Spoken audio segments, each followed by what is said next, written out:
ચાલો મિત્રો, કેમ છો બધા? બધા મજામાં જ હશો. તો આજે એક મસ્ત ટિપ્સ લઈને આવ્યા છે આપણે.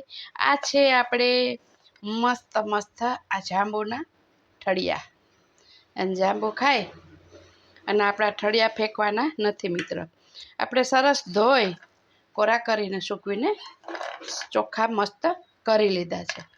તો એટલું સરસ આપણે ડાયાબિટીસ માટે ગુણકારી આ ટિપ્સ આપણે છે, બહુ સારી છે, જેની આગળ દવા પણ ફેલ થઈ જાય એટલું સરસ ગુણકારી છે.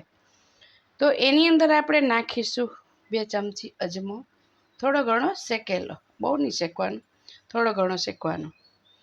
પછી આને મિક્સ કરી અને મિક્સરમાં દરી અને આને આપણે પાવડર બનાવવાનો છે મિત્ર. તો ખૂબ ગુણકારી છે. અજમો શા માટે નાખવાનો? તો તમારા સાંધા દુખતા હોય, પેટમાં તકલીફ હોય તો તમારે આ બધું ખતમ થઈ જાય છે. તો પાવડરની વર્તરે આવનો પાવડર બનાવશો તો કેવી રીતે લેવાનો પ્રશ્ન થાય છે. તો મિત્રો આને કોઈ પણ ટાઈમે તમે લઈ શકો. એવું નહીં કે તમારે જમ્યા પછી આ જમ્યા પહેલાં લેશો તોય નુકસાન નથી, જમ્યા પછી લેશો તો બી નુકસાન નથી મિત્ર. તો આ સાંધા દુખતા હોય કે અને પેટમાં ગળબડ હોય, ગેસ અવારનવાર થઈ જતો હોય, અપચો હોય, પાચન ન થતું હોય તો મિત્રો એની માટે અજમો ખૂબ જ સારો છે અને પેટ પણ એનાથી સાફ આવે છે. અને રહી વાત ઠળિયાની, તો ઠળિયો એટલા માટે કે તમારું ડાયાબિટીસ સાવ કંટ્રોલ આવશે અને રેગ્યુલર લેવાથી તમે 1 મહિનો કન્ટિન્યુ સવારે અથવા સાંજે 1 ચમચી ફાંકી પી જાઓ. ઉફાળું થોડું પાણી કરી લેવાનું. અત્યારે ઉનાળો છે, ઉફાળું ન કરો મિત્રો તો આપણે માટલાનું પણ ચાલે.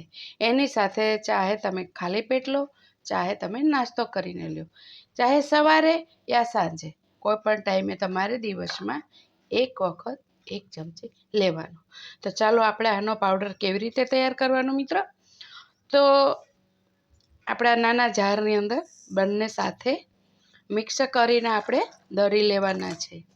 આ જાંબુના ફળ એટલે માટે બતાવવાનું આવ્યું છે મિત્ર કે વિદેશના બહારથી પ્રશ્ન આવે કે જાંબુ તો શું, તો એના ફળ બતાવીએ તો એ લોકોને ખબર પડી જાય. યસ, વિદેશમાં જાંબુને શું કહેતા હોય એ આપણને ખબર નથી, પણ આ જોઈને એ લોકોને ખબર પડી જાય કે આના બીજ કેવી રીતે ઉપયોગ કરવાના.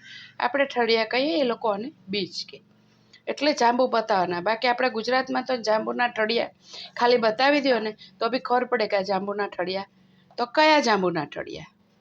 એટલે બહારના લોકો ના સમજે ને એટલા માટે આપણે આ ફળ બતાવવું પડે છે.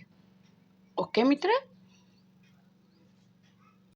મિત્ર આપણે જાંબુના ઠળિયાનો પાવડર થઈ ગયો છે તૈયાર. જો આ રીતે આપણે અજમો અને જાંબુના ઠળિયા એ બંને મિક્સ કરી લીધા છે.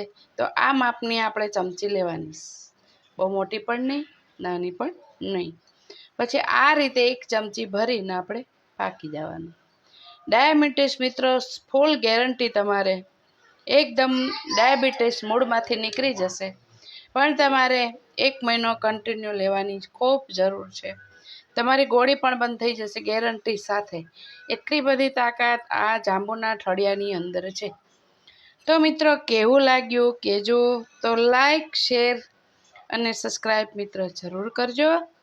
તો સર્વ મિત્રોને મારા જય શ્રી કૃષ્ણ.